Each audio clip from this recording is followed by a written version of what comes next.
चूक की बरोबर आहे. ज्या मुली बारीक असतात त्या डिलिव्हरी नंतर सुद्धा लगेच पटकन त्यांचं पोट फ्लॅट होतं आणि बारीक होतात. चूक. डिलिव्हरीच्या दरम्यान सी सेक्शन जर झालं तर पोट राहण्याची शक्यता जास्त असते. 50-50. प्रत्येक जेवणात फायबर असल्यास ब्लोटिंग होत नाही. 100% बरोबर. डिलिव्हरी नंतरचं स्त्रीचं पोट हे प्रेग्नन्सीच्याही आधीच्या पोटासारखे पुन्हा कधीच होऊ शकत नाही. 100% चूक. चालण्याने पोट कधीच कमी होत नाही. बरोबर. स्ट्रेसमुळे पोट वाढते. नक्कीच बरोबर. डिलिव्हरी नंतर कमीत कमी 6 महिने व्यायाम करू नये. चूक. 35च्या पुढे 40च्या पुढे जी गर्भधारणा होते त्यांचे डिलिव्हरी नंतरचे पोट राहण्याचे प्रमाण जास्त असते. 50-50. सोशल मीडिया, सेलिब्रिटीज किंवा फोटोज सगळीकडे जे ॲबडॉमिनल फ्लॅट टमी बघायला मिळते, ॲब्स बघायला मिळतात, ते अतिशय हेल्दी आणि नॉर्मल आहे. बरोबर.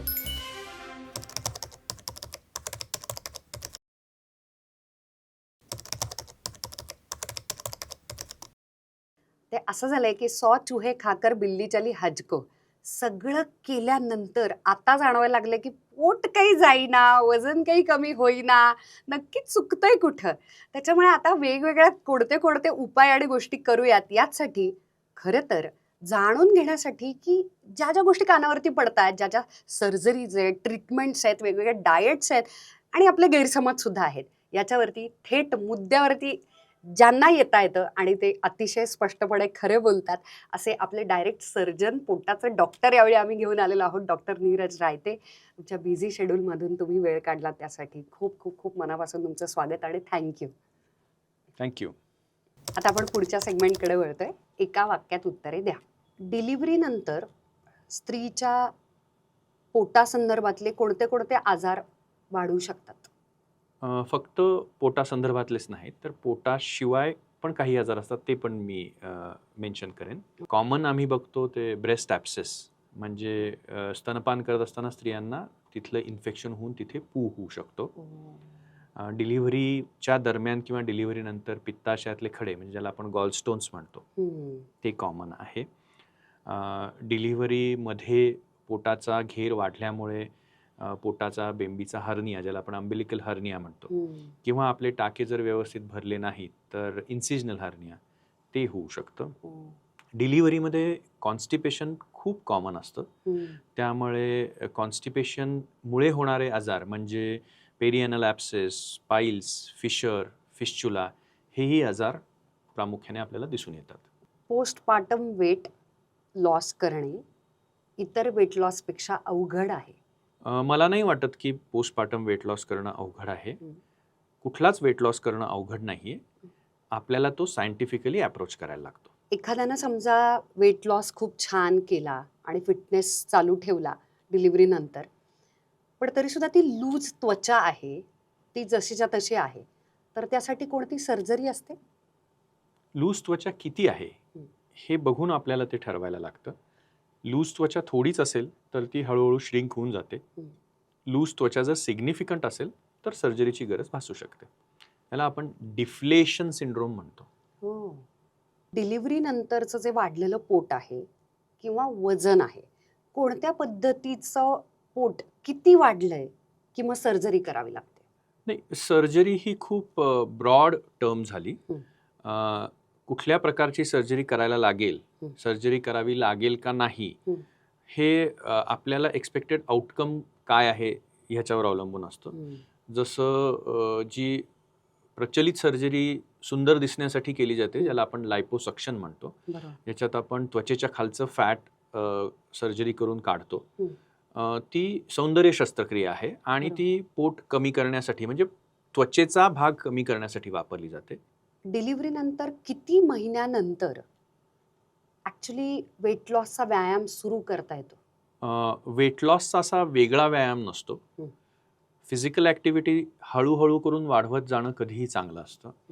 डिलिव्हरीनंतर एकदा आपलं रुटीन सगळं सेट झालं आणि आपले टाके व्यवस्थित भरले की gradually over a period of 6 weeks म्हणजे 1.5 महिन्यानंतर आपण पूर्णपणे सर्व प्रकारचे व्यायाम आपल्या डॉक्टरांचा सल्ला घेऊन करू शकतो. काही लोक असा सल्ला देतात की ब्रेस्ट फिडिंगच्या दरम्यान कुठलाच व्यायाम करू नये. हे कितपत योग्य आहे? हे बिलकुलच चूक आहे. मुळात कुठल्याही स्टेज ऑफ प्रेग्नन्सीमध्ये व्यायाम करावा की न करावा या संदर्भात आपल्या गायनॅकॉलॉजिस्टला कन्सल्ट करायला पाहिजे. आपली प्रेग्नन्सी ही हाय रिस्क प्रेग्नन्सी नसेल आणि कॉम्प्लिकेटेड प्रेग्नन्सी नसेल तर इनफॅक्ट बाळंतपणात सुद्धा व्यायाम केला तर आपली डिलिव्हरी नॉर्मल होण्याचे चान्सेस जास्त असतात. त्यामुळे व्यायामाला कुठलंही बंधन नाही, पण ते सुयोग्य मार्गदर्शनाने केलेलं चांगलं. कोणते लाईफस्टाईल चेंजेस आहेत मुख्य की जे केल्यानं पोट 100% कमी होऊ शकतं? Diet diet diet. ब्लोटिंगची मुख्य कारणं कोणती? ब्लोटिंगची कारणं खूप असू शकतात, पण त्यातलं प्रामुख्याने कारण आहार हे आहे. स्पीड ऑफ इटिंग हे सुद्धा ब्लोटिंगचं कारण असू शकतं. आपल्यापैकी बऱ्याच जणांना सध्या वेळेच्या अडचणी असल्यामुळे आपण खूप फास्ट खातो आणि त्याच्यामुळे बऱ्याचदा हवा पण त्याच्यासोबत जाऊ शकते. जसं मी म्हटलं तसं डाएटमध्ये फायबरची कमी असणं हे कारण आहे. लॅक ऑफ फिजिकल ॲक्टिव्हिटी, आहारामध्ये किंवा 24 तासामध्ये पाण्याचा कमी वापर ही कॉमन ब्लोटिंगची कारणं आहेत. बद्धकोष्ठतेची नक्की कारणं कोणती आहेत? बद्धकोष्ठता म्हणजे कॉन्स्टिपेशन. कॉन्स्टिपेशनची सुद्धा पुन्हा खूप कारणं आहेत, पण मी माझ्या डे टू डे प्रॅक्टिसमध्ये जे बघतो आहे तर कॉन्स्टिपेशनचं प्रामुख्याने कारण lack of fibre in diet हे मला जाणवतं. आजचं जे आपलं डाएट आहे ते खूप हायली प्रोसेस्ड डाएट असल्यामुळे कॉन्स्टिपेशनचं प्रमाण जास्त आहे. चांगल्या लोकांच्या बरोबर चांगला ट्रेनर, चांगल्या सोयीसुविधांमध्ये सुद्धा व्यायाम करता येणं या सगळ्याला पण एक पुण्य लागतं, प्रिव्हिलेज असतं. पण मग असा जो दमून भागून येणारा थोडासा वेगळा जो क्लास आहे त्यांनी पोट कमी करण्यासाठी नक्की काय करायला पाहिजे? आम्हाला वेळ मिळत नाही हे कॉमनेस्ट दिलं गेलेलं कारण आहे किंवा एक्सक्यूज आहे. आणि आपल्याला जर निरोगी राहायचं असेल तर वेळ काढावा लागतो. तो कधीच मिळणार नाही. एक असतो तो शारीरिक थकवा असतो आणि दुसरा असतो तो मानसिक थकवा असतो. शारीरिक थकवा मी समजू शकतो. जर शारीरिक थकवा असेल तर त्या दिवशी व्यायाम करायलाच नाही पाहिजे. पण बऱ्याचदा थकवा हा शारीरिकपेक्षा मानसिक जास्त असतो, तर ते आपल्याला आतूनच आणायला लागेल. आता आपण थोडक्यात उत्तरे द्याकडे वळतोय. पुरुषांना आलेलं पोट आणि स्त्रियांना आलेलं पोट याच्यामध्ये काही फरक असतो का? मला वाटतं की आपल्या आजच्या या चर्चेचा हा सगळ्यात महत्त्वाचा प्रश्न आहे. मुळात आपल्याला पोट येतं म्हणजे काय हे समजून घेणं गरजेचं आहे. तर पोट येण्याचे प्रामुख्याने 3 कॉम्पोनंट्स असतात. तर त्याला मी 3 P's म्हणतो. पोश्चर, प्रेशर आणि पास्ता. तिसरा आवडलेला आहे मला. सो बऱ्याचदा ना माणसं उभं राहतानाच अशी उभी राहतात की त्यांच्या पाठीला बाक येतो आणि त्यांचं पोट पुढे येतं. बरोबर. ह्याचं कारण जसं जसं आपलं वय वाढत जातं तशा आपल्या पाठीच्या स्नायूंचे आपण पुरेसे व्यायाम करत नाही, ज्याला आपण कोर स्ट्रेंथनिंग म्हणतो. ज्यांची कोर स्ट्रॉंग असते ते नेहमी स्ट्रेट उभे राहतात आणि त्यांना बाक येत नाही. साधं पोश्चर जरी करेक्ट केलं तरी 50% पुढे आलेलं पोट कमी होऊ शकतं. आता प्रेशर. पोट वाढण्याचं कारण पोटाला आतून मिळणारा पुश.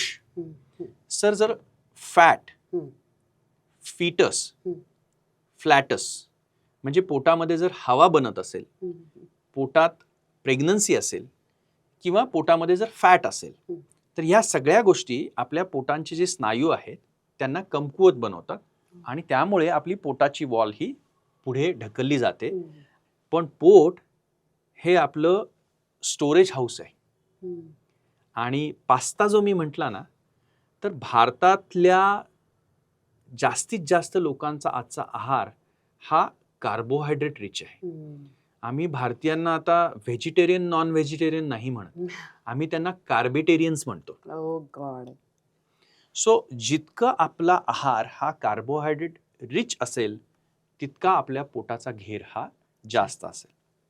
जितकं आपण हायली प्रोसेस्ड फूड खाऊ तितका आपल्या पोटाचा घेर हा जास्त असेल. सो जर पुरुषांनाही असो किंवा स्त्रियांनाही असो त्यांच्या पोटाचा घेर कमी करायचा असेल तर त्यांना त्यांच्या डाएटवर लक्ष द्यायला लागेल, त्यांना त्यांच्या पोश्चरवर लक्ष द्यायला लागेल आणि प्रेशर बनत नाहीये ना हे बघायला लागेल. बऱ्याचदा हे प्रेशर हे हर्निया कारणीभूत करू शकतं. आणि जर पोटामध्ये हर्निया तयार झाले तरी सुद्धा पोटाचा घेर हा जास्त दिसू शकतो. आजपासून आपल्या सर्व आहारातली शुगर बंद करा आणि 3 महिन्यांनी मला फोन करा. तुमच्या पोटाची घेर हा कमीत कमी 2 इंचांनी तरी कमी झालेला असेल. हे मी तुम्हाला बॉन्ड पेपरवर लिहून देतो. एखाद्या स्त्रीच्या डिलिव्हरी नंतर तिचे जे आपले जे ॲब्स असतात ती वॉल सेपरेट होणं म्हणजे डायस्थेसिस रेक्टाय. तर त्याच्यासाठी कुठची स्पेसिफिक सर्जरी आहे का? आणि प्रत्येक बाईचं जे पोट आलेलं आहे डिलिव्हरी नंतर ते खरोखरीच डायस्थेसिस रेक्टाय आहे का? ते ओळखायचं कसं? आणि खरोखरीच फक्त सर्जरी हा मार्ग आहे का? मुळात डायस्थेसिस रेक्टाय म्हणजे काय हे आपल्याला समजून घ्यायला पाहिजे. डायस्थेसिस किंवा डायव्हेरिकेशन म्हणजे पसरणं.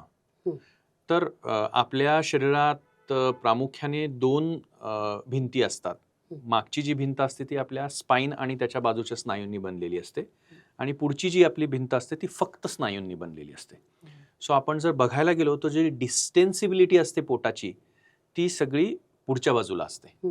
म्हणजे आपला ॲब्डॉमिनल वॉल हा स्ट्रेचेबल असतो आणि बाळंतपणाच्या कालावधीमध्ये जेव्हा पोटाचा घेर वाढतो, युट्रस जेव्हा मोठं व्हायला लागतं तेव्हा पोट त्याला अकोमोडेट करतं, कारण पुढून पोट स्ट्रेच होतं. तर हे पोट स्ट्रेच होत असताना त्याच्या ज्या महत्त्वाच्या समोरच्या स्नायू आहेत त्याला आपण रेक्टस ॲब्डॉमिनस म्हणतो.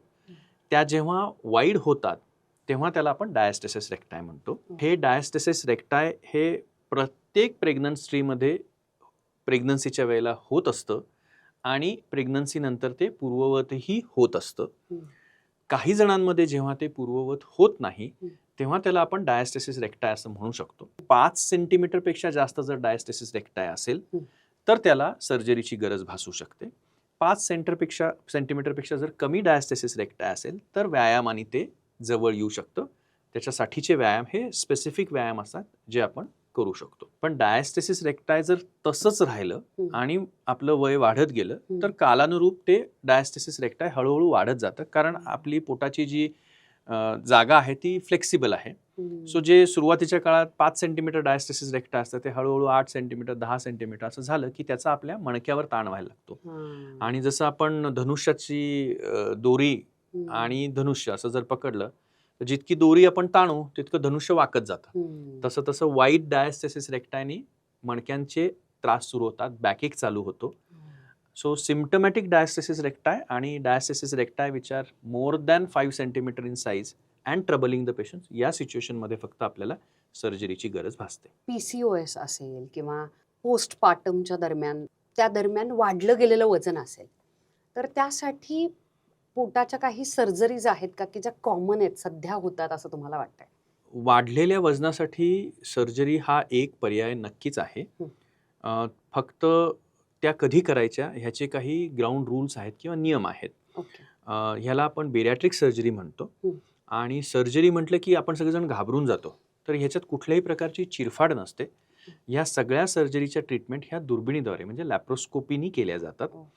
सो PCOD असो किंवा वाढलेलं वजन असो, फॉर दॅट मॅटर इन्फर्टिलिटी असो, प्रायमरी इन्फर्टिलिटी म्हणजे वजन जास्त असल्यामुळे असलेली इन्फर्टिलिटी, ह्याच्यामध्येही बेरियाट्रिक सर्जरी ही खूप सक्सेसफुल समजली जाते.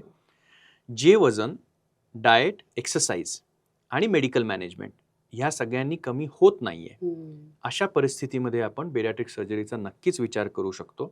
आतड्यांचा काही भाग काढून टाकणे की ज्याच्यामुळे तुमचं पोट कमी होतं, पण भूक तर तशीच राहणार, तर याच्यावरचा काय उपाय आणि ह्या सर्जरीला काय म्हणतात आणि त्यानं खरंच वेट लॉस किंवा पोट कमी होतं का? सो मी आत्ता जे बेरियाट्रिक सर्जरी म्हटलं त्या ह्याच प्रकारच्या सर्जरीज असतात. ह्या सर्जरीजना बेरियाट्रिक सर्जरी असं म्हणतात. जठर म्हणजे जिथे आपलं सगळं अन्नाचं पचन होतं किंवा साठवलं जातं, त्या जठराचा सिग्निफिकंट पार्ट काढून टाकणं ही एक प्रकारची सर्जरी होती, ज्याला स्लीव्ह गॅस्ट्रेक्टॉमी असं म्हणतात. पण ह्या सर्जरीपासून बेरियाट्रिक सर्जरी आता खूप ॲडव्हान्स झालेली आहे आणि आता कम्प्लिटली रिव्हर्सिबल बेरियाट्रिक सर्जरीजसुद्धा आपल्याला करता येतात, ज्याच्यात आपल्याला आपल्या आतड्यातला किंवा शरीरातला कुठलाही भाग न काढता सुद्धा आपण आपलं वजन कमी करू शकतो. मुळात ह्या प्रकारच्या सगळ्या ट्रीटमेंट्स ह्या आपल्या शरीरामध्ये आपला मेटाबॉलिक रेट वाढवण्यासाठी कार्यभूत ठरतात आणि त्याच्यामुळे आपलं वजन कमी होतं. बरेच पेशंट आम्हाला असं विचारतात की जर कमी खाल्ल्यामुळे आमचं वजन कमी होणार असेल तर आम्ही असंच कमी खातो, सर्जरी कशाला करून घेऊ. तर कमी खाण्याशी निगडीत ह्या सर्जरीचे रिझल्ट नसून ह्या सर्जरीमुळे होणारे शरीरातले हॉर्मोनल बदल्स आपलं वजन कमी करण्यासाठी कारणीभूत ठरतात. आणि सगळ्यात कौतुकाची गोष्ट ही की या सर्जरीने फक्त वजनच कमी होत नाही, तर वजनामुळे असलेले बरेच आजार सुद्धा पूर्णपणे निघून जातात. आणि यातला कॉमनेस्ट आजार आहे डायबिटीस. सो ज्यांचं वजन जास्त आहे आणि त्यांना डायबिटीस आहे त्यांनी ह्या सर्जरीचा नक्कीच विचार करायला हरकत नाही. ओझेम्पिक औषधं डायबिटिक लोकांच्यासाठी बनवलेला आता काही घटकांना मेडिकली प्रिस्क्राईब केला जातोय वेट लॉससाठी. मग त्या नक्की केसेस कोणत्या आहेत, इतरांनी का ते घ्यायचं नाहीये, तरी त्याचं ब्लॅक मार्केट का आहे आणि याच्याविषयीचा इतके गैरसमज काय आहेत? कमी वजन असण्यासाठी आणि चांगलं दिसण्यासाठी जर मी एखादी गोळी किंवा औषध बनवलं तर एका तराजूत आहार आणि व्यायाम आहे आणि दुसऱ्या तराजूत हे औषध आणि इंजेक्शन आहेत, तर नॅचरली आपल्याला सगळ्यांनाच सोपी गोष्ट हवी आहे.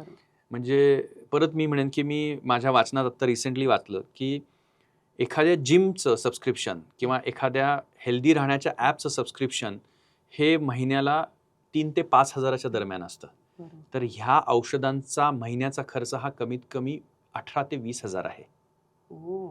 तरीही आज हे औषध घेणं आपल्यापैकी जास्त लोक प्रिफर करतायत दॅन आहार आणि जिमचं सबस्क्रिप्शन घेणं. सोप्या भाषेत सांगायचं झालं तर ही औषधं आपल्या आतड्यांची, जठराची अन्न पुढे ढकलण्याची प्रक्रिया संथ करतात. त्यामुळे आपल्याला भूकच लागत नाही. ही ट्रीटमेंट चालू केल्यानंतर ही आपल्याला बंद करता येत नाही, कारण जर आपण ही ट्रीटमेंट बंद केली तर आपलं वजन पुन्हा वाढू शकतं. त्यासोबतही डाएट आणि एक्सरसाइजला पर्याय नाहीच. थायरॉइड आणि पोट याचा काय संबंध आहे? सो थायरॉइड ही आपल्या शरीरातली आपला मेटाबॉलिझम चांगला ठेवण्यासाठीचं लागणारा हॉर्मोन तयार करते, ज्याचं नाव आहे थायरॉक्सिन. आणि जेव्हा बऱ्याचदा स्त्रियांमध्ये थायरॉइडचा आजार असतो तो हायपोथायरॉइडिझम असतो. हायपो म्हणजे थायरॉइडची कमी असणं. जर आपल्या शरीरामध्ये थायरॉइडची कमी असेल तर आपल्या शरीराचा मेटाबॉलिक रेट कमी होतो आणि मग आपल्या शरीराचा मेटाबॉलिक रेट कमी झाला की शरीर चरबी साठवायला लागतं किंवा आपली हालचाल मंदावते किंवा आपल्याला फ्रेश वाटत नाही. म्हणून थायरॉइड असलं चांगलं प्रमाणात तर आपण हेल्दी राहतो. पण मग ज्यांना हायपो किंवा हायपर या संदर्भातलं थायरॉइडमधून जे जात आहेत त्यांचा वजन कमी करण्याचा रेट पण त्याच्यावरती अफेक्ट होत असेल? हो, अगदी बरोबर. सो जेव्हा वेट लॉस कन्सल्टेशनसाठी आमच्याकडे पेशंट्स येतात तेव्हा त्यांच्या टेस्टमध्ये आम्ही थायरॉइड फंक्शन टेस्ट पण करून घेतो आणि हे समजून घ्यायचा प्रयत्न करतो की त्यांचं वजन कमी न होण्याचं कारण हायपोथायरॉइडिझम नाही येणार. कारण जर हायपोथायरॉइडिझम असेल तर नुसतं हायपोथायरॉइडिझम करेक्ट जरी केलं तरी बऱ्याचदा त्यांचं वजन नॉर्मल होऊ शकतं. ते गोळ्यांनी होतं? हो, ते थायरॉइडच्या गोळ्या घेतल्याने. असेच काही इतर शरीरातले हॉर्मोन्स आहेत का की ज्याचा संबंध वजन कमी न होण्याशी असतो किंवा पोट जात नाही याच्याशी डायरेक्ट संबंध? हो, असतो. पण मेनली आपण त्यातलं एका हॉर्मोनकडे खूप प्रकर्षांनी लक्ष ठेवतो जरी आपण टेस्ट करत नसलो तरी सुद्धा, आणि तो आहे कॉर्टिसॉल म्हणजे स्टिरॉइड. स्टिरॉइड हा आपला डिफेन्स हॉर्मोन आहे. आणि जेव्हा जेव्हा आपलं शरीर कुठल्याही प्रकारच्या ताणातनं जातं तेव्हा आपलं शरीर स्टिरॉइड रिलीज करतं. सो वजन कमी न होण्यासाठी अल्टर्ड सर्कॅडियन रिदम हा फार महत्त्वाचा असतो. सर्कॅडियन रिदम म्हणजे आपली झोप आणि उठण्याची जी वेळा आहेत त्या. सो शरीर जेव्हा जेव्हा कुठल्याही प्रकारच्या ताणातनं जातं तेव्हा शरीर स्टिरॉइड सिक्रेट करतं आणि मग स्टिरॉइड हे वेट गेनसाठी कारणीभूत असतं. बेरियाट्रिक सर्जरी असेल किंवा ज्याला एस्थेटिक सर्जरीज जे तुम्ही म्हणालात, म्हणजे आम्हाला माहिती असलेली नाव म्हणजे लायपोसक्शन किंवा टमी टक वगैरे, या दोन्हीत फरक काय? खूप फरक आहे. बेरियाट्रिक सर्जरी ही तुम्हाला निरोगी बनवते. लायपोसक्शन आणि टमी टक ह्या कॉस्मेटिक सर्जरीज आहेत. सो कॉस्मेटिक सर्जरी आणि बेरियाट्रिक सर्जरीतला एक महत्त्वाचा फरक हा आहे की कॉस्मेटिक सर्जरीज ह्या आपल्या शरीरातल्या काही ठराविक अवयवांना आपल्याला जर एक प्रकारचा आकार द्यायचा असेल तर त्याच्यासाठी वापरल्या जातात. मग त्याच्यात टमी टक हा एक सब प्रकार आहे. किंवा आजकाल प्लास्टिक सर्जन ऑपरेशन करून 6 पॅक आणि 8 पॅक्स सुद्धा क्रिएट करू शकतात. तर बेरियाट्रिक सर्जरी ही ज्यांना वजन जास्त असल्यामुळे विविध आजार आहेत किंवा फॉर दॅट मॅटर फक्त वजन जास्त असण्याचा चॅलेंज आहे त्यांच्यामध्ये केली जाते आणि त्यांचं वजन कमी झाल्यामुळे वजनाशी निगडीत सगळे प्रॉब्लेम्स वजन कमी झाले की ऑटोमॅटिकली कमी होतात. बेरियाट्रिक सर्जरीसाठी पात्र आणि अपात्र हे तुम्ही कसे ठरवता? दोन महत्त्वाच्या गोष्टी आपल्याला याच्यात धरायला लागतील. एक तर ज्यांचं वजन खूप जास्त आहे पण जास्त म्हणजे किती? हां, अपेक्षित वजनापेक्षा कमीत कमी 30 किलो जास्त. सो मी माझं वजन उंची सेंटीमीटरमध्ये मोजायची आणि त्याच्यातनं 100 वजा करायचे आणि त्याही पेक्षा जर 30 किलो वजन जास्त असेल तर म्हणजे मी ह्याला आपण मॉर्बिड ओबेसिटी म्हणतो. म्हणजे ओबेसिटी हा एक आजार. मॉर्बिड ओबेसिटी जर असेल तर बेरियाट्रिक सर्जरीचा नक्कीच फायदा होतो. पण ह्या व्यक्तीनं आहार, व्यायाम, मेडिकल ट्रीटमेंट हे वजन कमी करण्याचे जे सगळे पर्याय आहेत हे ऑलरेडी करून बघितलेले आहेत आणि तरी जर त्याचं वजन कमी होत नसेल तर त्यांनी बेरियाट्रिकचा नक्कीच पर्याय म्हणून विचार करायला पाहिजे. किंवा ज्यांचं वजन जास्त आहे आणि जास्त वजनामुळे हे जे सगळे आपण आजार म्हटलं, इन्फर्टिलिटी आहे, डायबिटीस आहे, ऑब्स्ट्रक्टिव्ह स्लीप अपनिया आहे, जॉईंट पेन आहे, त्यांनाही वजन कमी झाल्याने ह्या आजारांचं रिझोल्युशन होऊ शकतं. म्हणून तेही हे बेरियाट्रिक सर्जरीचा विचार करू शकतात. ही सर्जरी कोणत्याही वयात करतात? हो, आम्ही 16व्या वर्षापासून 75व्या वर्षापर्यंत ही सर्जरी केलेली आहे. मुळात 75व्या वर्षी जर आपण करत असू तर 75 वर्षाची व्यक्ती ही खरंच 75 वर्षाची क्रोनॉलॉजिकली आहे का मेटाबॉलिकली आहे हे बघायला लागतं. वय हा क्रायटेरिया नाहीये, तर भूल देण्यासाठीचा फिटनेस हा मात्र महत्वाचा क्रायटेरिया असतो. अजून एक डॉक्टर सध्याच्या काळामध्ये फेमस असलेलं डाएट आहे ते म्हणजे अँटी इन्फ्लमेटरी डाएट आणि एक आता फॅन्सी टर्म आलाय गट हेल्थ. अचानक सगळेजण की आपलं वजन जास्त आहे की आपली गट हेल्थ वाईट आहे. तर गट हेल्थ सांभाळणं म्हणजे नक्की काय आणि दुसरं अँटी इन्फ्लमेटरी डाएट नावाचा प्रकार जो असतो तो काय प्रकार आहे? हा आपला पॉडकास्ट बघणारा तुम्ही मला सांगितलं की मॅक्सिमम प्रेक्षक हे 80% स्त्रिया आहेत. येस. तर त्या सगळ्यांची माफी मागून एक ऑब्झर्वेशन सांगतो. आपल्याकडचे जे लाईफस्टाईल डिसीजेस चालू झालेले आहेत ना त्याचं डायरेक्ट कोरिलेशन आपल्या घरातल्या किचन बंद होण्याशी आहे. बरोबर बरोबर. सो आपण आज जे खातो आहोत ना त्यातलं मॅक्सिमम आपण बाहेरचं खातो आहोत. जर आपण आपल्या घरातलं ताजं आणि पौष्टिक खाल्लं तर आपल्याला गट हेल्थ हा विषय कधी त्रासच देणार नाही. चर्चा पण करावी लागणार नाही. इन्फ्लमेशन कधी त्रासच देणार नाही. सो म्हणून निरोगी जीवनशैलीसाठी सुद्धा मी 3 P बनवलेले आहेत. ओके, कोणते ते? निरोगी जीवनशैलीचे 3 P आहेत प्लॅनिंग, पोर्शन आणि प्रोटीन्स. आपण काय ना आपलं खाणं कधी प्लॅनच करत नाही. आपल्याला जेव्हा भूक लागते तेव्हा आपण आपल्याला काय खायला मिळेल आणि त्यातलं आपल्याला काय आवडतंय ते शोधतो. मग 99% आपल्याला उपलब्ध असलेले ऑप्शन्स हे अनहेल्दीच आहेत. बाहेर गेल्यानंतर जर माझा डबा मी बरोबर घेऊन गेलो आणि त्याच्यात मी पौष्टिक आहार घेऊन गेलो तर मला बाहेर खायची वेळच येणार नाही. मग दुसरा मुद्दा येतो तो पोर्शनचा येतो. कुठल्याही रिसेप्शन किंवा लग्नात जाऊन बघितलं तर लोक प्लेट्स घेताना त्याच्यात किती भरून घेत आहेत, डोंगर असतात. मग आपले पोर्शन्स कुठेतरी चुकतायत. आणि तिसरा P प्रोटीन्सचा. तर येणाऱ्या प्रत्येक प्लेटमध्ये प्रोटीन काय आहे हा प्रश्न प्रत्येकाने स्वतःला विचारणं गरजेचं आहे. तर आपले 50% पेक्षा जास्त प्रॉब्लेम सॉल्व्ह होतील आणि ते अवघड नाहीये. अजून एक जरा अवघड काळ आपण असं समजूयात सगळं छान चालू आहे तर एक पेरीमेनोपॉझल टाइम पिरियड येतो, मेनोपॉजचा एक काळ येतो. ह्या सगळ्याच्या दरम्यान पचन शक्तीच जरा थोडी, मूड, शरीर सगळंच एक वेगवेगळे बदल चालू असतात. या दरम्यान जे पोट येतं ते कसं घालवायचं, तेव्हा खरोखरीच वेट लॉस होऊ शकतो का, हे सगळं टाळण्यासाठी पण काही करता येईल का? कुठल्याही प्रकारचं पोट असो त्याच्यासाठी मला ही बिरबलाचं कोडं खूप आवडतं. तर बिरबलाने प्रश्न विचारला होता आणि तो म्हणाला होता की या सगळ्या प्रश्नांचं उत्तर एकच आहे. तर तो प्रश्न होता घोडा का अडला, भाकरी का करपली, बायको का रुसली. ओके. आणि या तिन्ही प्रश्नांचं उत्तर एकच आहे. बर. मी चौथा त्याच्यात प्रश्न ऍड केलेला आहे की वजन का वाढलं. वा वा. या चारही प्रश्नांचं उत्तर आहे न फिरवल्यामुळे. वा वा वा वा. सो आणि फिरवणं म्हणजे मी चालणं म्हणत नाहीये बरं का. तर आपल्याला आपल्या स्नायूंना सतत फिरवत राहायला लागतं. आपल्याला आपल्या शरीरातल्या सर्व स्नायूंना सतत कामात ठेवायला लागतं. मला भारतीय स्त्रियांचं खूप कौतुक वाटतं की त्यांचा फोकस हा 100 नाही 150% कुटुंबाकडे असतो. मी त्यांना नेहमीच म्हणतो की 1% स्वतःकडे लक्ष द्या. जर त्यांनी स्वतःकडे लक्ष दिलं, जर नियमित थोडा जरी व्यायाम केला, जर नियमित थोडंसं आहाराकडे लक्ष दिलं, तर हे सगळे प्रॉब्लेम्स वयाच्या कुठल्याच टप्प्यात त्यांना त्रास देणार नाहीत. आता इतके व्यायामाचे प्रकार आहेत, असे कोणते व्यायाम पोटाचे डॉक्टर म्हणून तुम्ही आम्हाला सजेस्ट कराल? एक मिथ मला इथे आज बस्ट करायला आवडेल की पिलाटेस हे फक्त स्त्रियांनीच करायचं असतं, अशी एक मिथ आहे. पिलाटेस हे एका पुरुषांनी शोधून काढलेलं आहे. त्याचं नाव आहे जोसेफ पिलाटेस. आणि पिलाटेस हे दुसरं तिसरं काही नसून एक अतिशय ग्लोरिफाईड योगासनांचा प्रकार आहे असं मी म्हणेन. त्यामुळे जर अतिशय चांगल्या प्रकारे वेगवेगळ्या स्नायूंचा वापर करून सातत्याने जर आपण योगासनं करत राहिलो तरी सुद्धा सर्वांग सुंदर व्यायाम होऊ शकतो.